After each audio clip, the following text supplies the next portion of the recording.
In this introductory how-to session, especially for our newer members, Jim will explore how to deliver an unforgettable table topics response.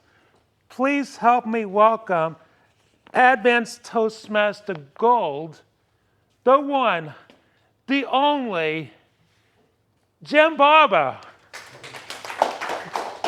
Great. Thank you, sir.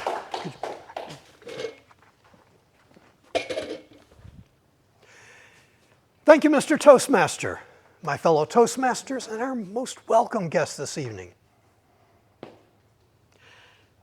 For our guests, I'm going to be talking about table topics tonight, and everybody else knows what that is. You may not know.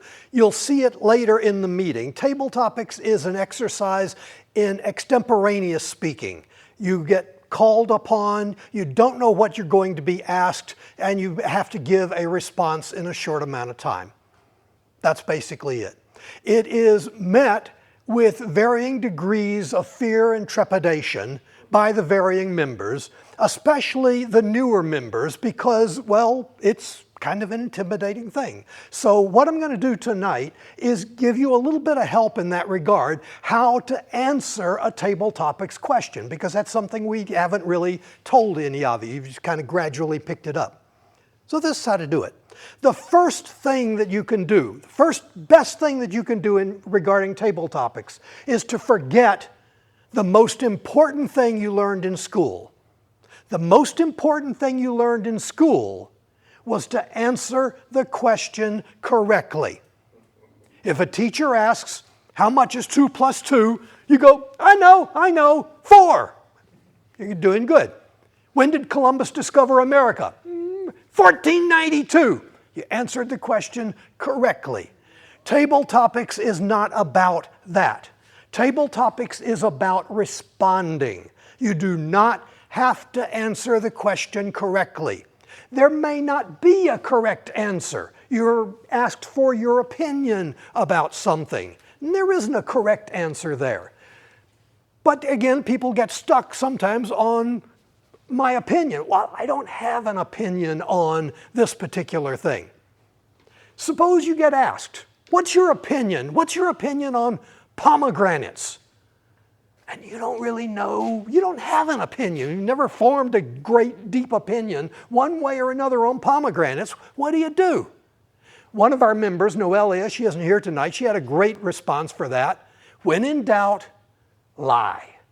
You're not being asked to tell the truth. You're not in court. So you don't have to tell the truth. In fact, generally, the truth is rather boring. So if you get asked a question and you don't know what the truth is, or it's not going to be a good answer, lie. Just go ahead and do lie. You're covered.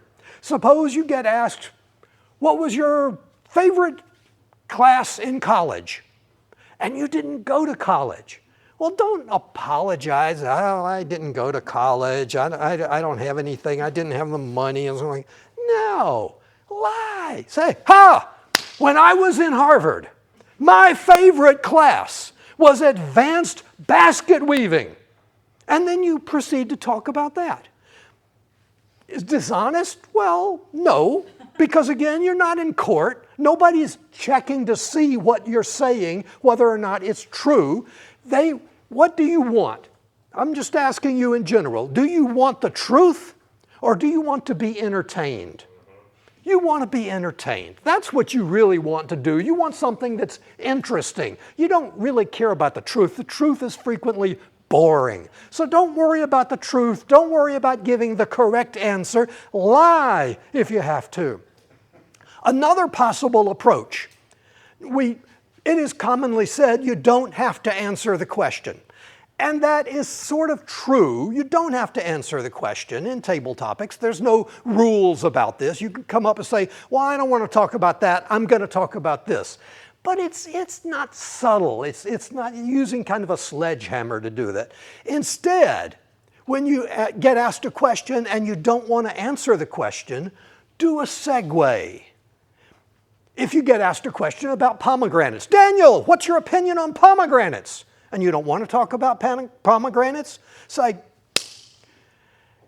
I can't look at a pomegranate without thinking about my grandfather's farm. Because you remember that a pomegranate grows, and so you find it on trees or bushes or something like that. So I can't think of a pomegranate without thinking about my grandfather's farm, and then you proceed to talk for 1 to 2 minutes about your grandfather's farm. You don't have to talk about pomegranates, you segued right into it. Somebody asks about the moon landing back in 1969, and maybe you weren't born in 1969. You don't have an opinion on that or something like that. Don't worry about it. So, every time I see that on video, it makes me think of, and you simply move to something else. Now, saying it makes me think of pomegranates might be a little bit of a stretch, but nevertheless, it works. If you say, this, I think of this, or this reminds me of this, or something like that, and you move into what you want to talk about.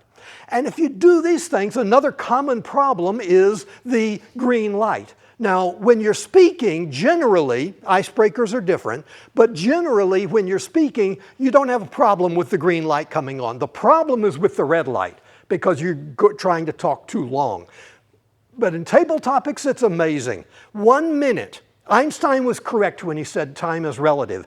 1 minute is not very long until you get called on for table topics. And then you are waiting for that green light to come on.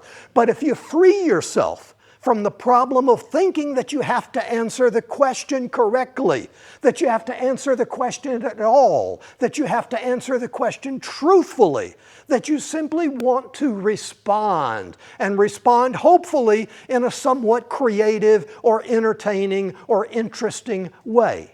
If you do that, then you're not going to have a problem making it to the green light. You can keep on going to the yellow light. You might even be able to get to the red light because you're having so much fun lying to everybody up here in doing your table topics presentation. And that's basically it, how to do table topics the right way. And I hope when we get to the meeting, that part of the meeting a little bit later on, I hope this will be useful. Mr. Toastmaster. Got ahead of myself. Thank you.